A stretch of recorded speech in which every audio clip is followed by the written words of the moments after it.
जब आपकी class 11th खत्म होगी तो आप में से मैक्सिमम स्टूडेंट ये कहने वाले हैं कि भैया हमारी क्लास 11th बर्बाद हो गई, हम उतना अच्छा नहीं कर पाए जितना अच्छा हमने क्लास 10th के अंदर किया था। तो ऐसी कौन सी गलतियां हैं जिस वजह से मैक्सिमम स्टूडेंट क्लास 11th के अंदर अच्छा नहीं स्कोर कर पाते, ये आज इस वीडियो के अंदर आपको जानना बहुत ही ज्यादा जरूरी है। अगर आप चाहते हो कि जब क्लास 11th खत्म हो आप ये कहो कि भैया मेरी बर्बाद नहीं हुई, मैंने बहुत ही अच्छे से किया, तो ये कुछ मिस्टेक्स है जो कि आज मैं इस वीडियो के अंदर बताने वाला हूं।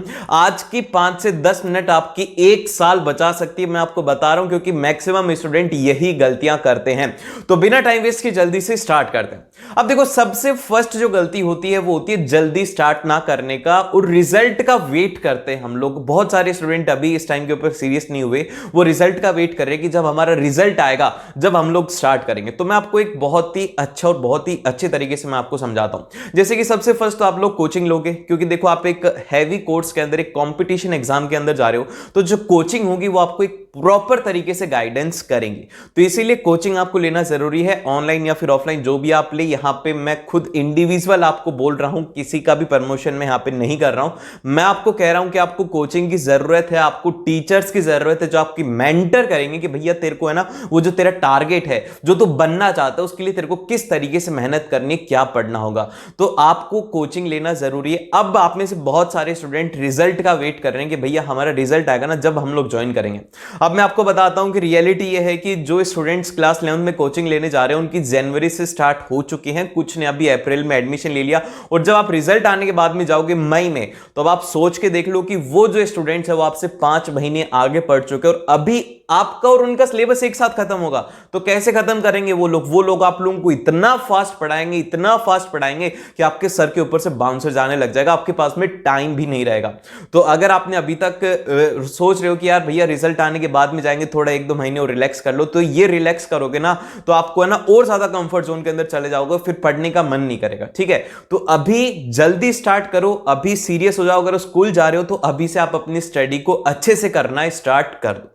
फिर इसके बाद में सेकंड जो पॉइंट है, सेकंड सबसे बड़ा ब्लंडर है, वो है क्लास 10th का रिजल्ट जो है वो दिमाग में चढ़ जाता है, उसका घमंड आ जाता है। जिस वजह से क्या होता है कि भाई जब ये घमंड आता है ना 10th का, अगर मान लो कि आपने कम पढ़ाई करके अगर आपके 95 या 96% आ गए, तो भाई साहब बहुत ही तगड़ा घमंड आता है, जिस वजह से बहुत सारे स्टूडेंट्स क्लास 11th के हाफ ईयरली एग्जाम में फेल हो जाते हैं। क्लास 10th के अंदर उन्होंने जहां पर 95 किया था, क्लास 11th के लास्ट के अंदर उनके 59 मार्क्स हो जाते, बस 59%।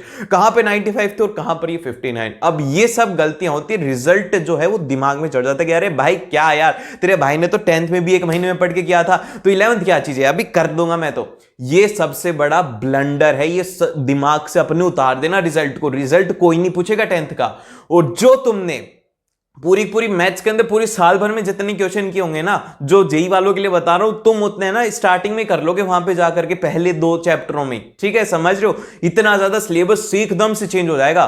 तुम ये सोचोगे कि यार पहले तो भैया हम तो एनसीईआरटी करते थे, उसमें ही हो जाता था, लेकिन अब तो एनसीईआरटी करेंगे नहीं तो कुछ हो ही नहीं रहा एनसीईआरटी करके भी।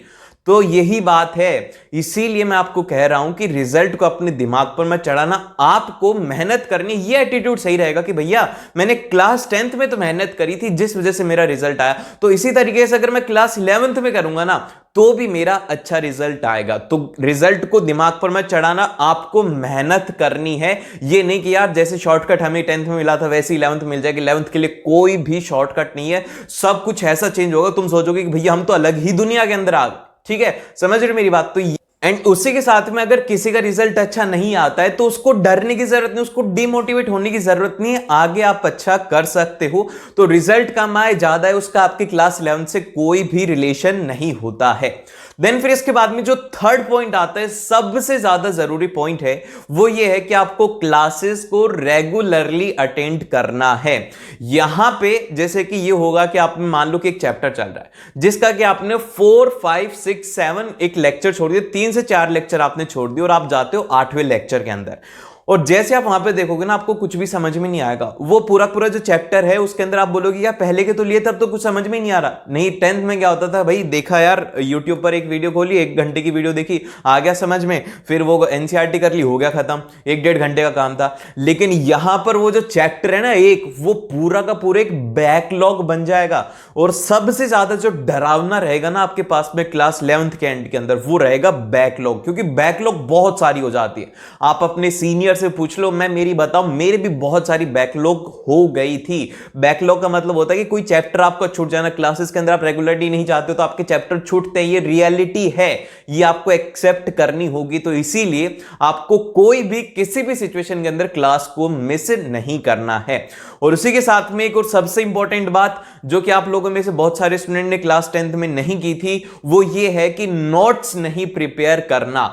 आपको यहां पे अपने नोट्स को अच्छे से खुद से प्रिपेयर करना होगा, खुद से नोट्स को बनाना होगा। जो आपको टीचर बता रहे वो आपको नोट्स के अंदर लिखना होगा। अच्छे नोट्स आपको बनाने हैं, क्योंकि देखो जब आप एक कॉम्पिटिटिव एग्जाम के लिए दोगे तो ये क्लास 11th जो है ना, वो नोट्स की हेल्प से आपकी रिवाइज होने वाली है। तो नोट्स को आपको सही ढंग से बनाना है। और सिर्फ आपने क्या करा, लेक्चर देख लिए, मतलब लेक्चर देख लिया, नोट्स कर लिए, तो इनसे नहीं होगा, इनसे कुछ भी नहीं होगा। मैं बता रहा हूं, आप अगर सिर्फ और सिर्फ नोट्स करोगे या टीचर से सुन करके वो आप क्वेश्चंस को सॉल्व करोगे, वो आपसे नहीं होंगे। क्यों नहीं होंगे? क्योंकि आपको उनकी प्रैक्टिस करने की जरूरत है। तो स्टार्टिंग में आपको अच्छे से ज्यादा क्वेश्चंस की प्रैक्टिस करनी है। जितने ज्यादा क्वेश्चंस की प्रैक्टिस करोगे उतना ही ज्यादा आप अच्छे से कर पाओगे। एंड एक और सबसे इंपॉर्टेंट आप लोगों को एक फॉर्मूला देता हूं मैं, कि एक जो क्लास 11th अच्छे से बचाने का, वो ये है CNR। अब ये CNR क्या है भैया? देखो, सबसे पहली बात तो यह है कि उस चैप्टर के हमें कंप्लीट लेक्चर अटेंड करने हैं। फिर सेकंड में है कि हमें उसके कंप्लीट नोट्स बनाने हैं। फिर उसके बाद में थर्ड है उसका हमें रिवीजन करना है, कंटिन्यू रिवीजन करना है। अब ये क्या होगा? देखो, जैसे कि आज आप क्लास के अंदर गए और आपकी 3 से 4 क्लासेस थी। उन क्लासेस के अंदर आपको जो भी पढ़ा है वो आपको नेक्स्ट 24 आवर्स के अंदर रिवाइज करना ही करना है। किसी भी सिचुएशन के अंदर आपको वो पढ़ना है। और वो जो होमवर्क दिया है, देखो टीचर आपको होमवर्क देंगे, और वो जो होमवर्क दिया है वो होमवर्क आपको डेफिनेटली उसी दिन ही खत्म करना है। क्योंकि यार देखो, मैं आपको एक सच्चाई बताता हूं क्या होता है कि आप क्यों बच्चों की बैकलॉग बनती है। जैसे कि मैं आज मैं मान लो कि थक गया, या फिर कोई भी मेरे फ्रेंड का फंक्शन था, या फिर मैं किधर भी चला गया, मैंने आज का होमवर्क नहीं किया, तो आज मेरे को टीचर ने दिए थे 20 क्वेश्चन। अब अगले दिन भी क्लास है, तो टीचर को ये थोड़ी पता है कि भैया ये बच्चा होमवर्क नहीं करके आया तो यार आज 20 क्वेश्चन नहीं देंगे, चलो ठीक है बाद में। वो टीचर तो अगले 20 क्वेश्चन फिर से देगा।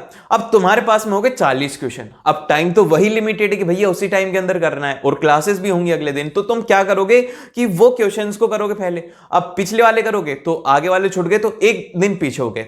और मान लो कि तुमने वो किया ही नहीं कि भैया आज वाले कर लेते, पीछे वाले छूट गए, तो वो फिर हो गया। तो भैया इसीलिए यहां पर है ना, आपको हर दिन का होमवर्क हर दिन करना होगा, हर दिन का रिवीजन हर दिन करना होगा। जब भी जाकर के जो क्लास 11th है ना, बहुत ज्यादा बड़ी कॉम्प्लेक्स है। वन ऑफ द जो स्कूल लाइफ के अंदर सबसे कॉम्प्लेक्स जो क्लास होती है, सबसे ज्यादा जो डिस्टर्ब कर देती है ना बच्चे को, वो करती है क्लास 11th। तो इसीलिए क्लास 11th के अंदर ये सब चीजें आपको नहीं करनी है। और फिर इसके बाद में लास्ट और सबसे ज्यादा इंपॉर्टेंट पॉइंट है, वो ये है कि आपको पूरी क्लास 11th के अंदर ऐसे भी कुछ टाइम आएगा जब आपको कुछ समझ में नहीं आ रहा होगा, आप पढ़ रहे होगे फिर भी समझ में नहीं आ रहा, मेहनत कर रहे होंगे फिर भी टेस्ट में मार्क्स नहीं आ रहे होंगे। तो ऐसी सिचुएशन के अंदर ऐसी होगी, एग्जैक्टली मैं बता रहा हूं, ऐसी सिचुएशन आपके साथ में क्रिएट होगी। आप मेहनत करके पूरी जाओगे, लेकिन आपका रिजल्ट उतना अच्छा नहीं आ पाएगा जितना अच्छा आप सोच करके गए थे। तो इससे आपको डीमोटिवेट नहीं होना है, क्योंकि क्लास 11th के अंदर मैक्सिमम स्टूडेंट इसी का शिकार होते हैं। स्ट्रेस होने लग जाता है कि भैया हम तो मेहनत कर रहे हैं फिर भी रिजल्ट नहीं आ रहा।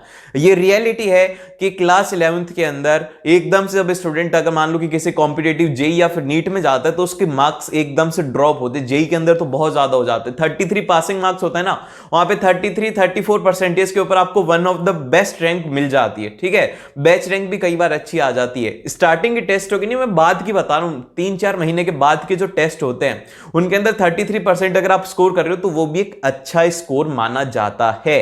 तो इसीलिए आपको है ना डिमोटिवेट नहीं होना है, अपने आप को मोटिवेटेड रखो कि yes I will do it. And इसी के साथ में इस वीडियो को खत्म करते हैं एंड मिलते हैं आप लोगों से नेक्स्ट वीडियो के अंदर। And all the very best. अच्छे से क्लास 11th को करना, कोई भी गलतियां आपको नहीं करनी है।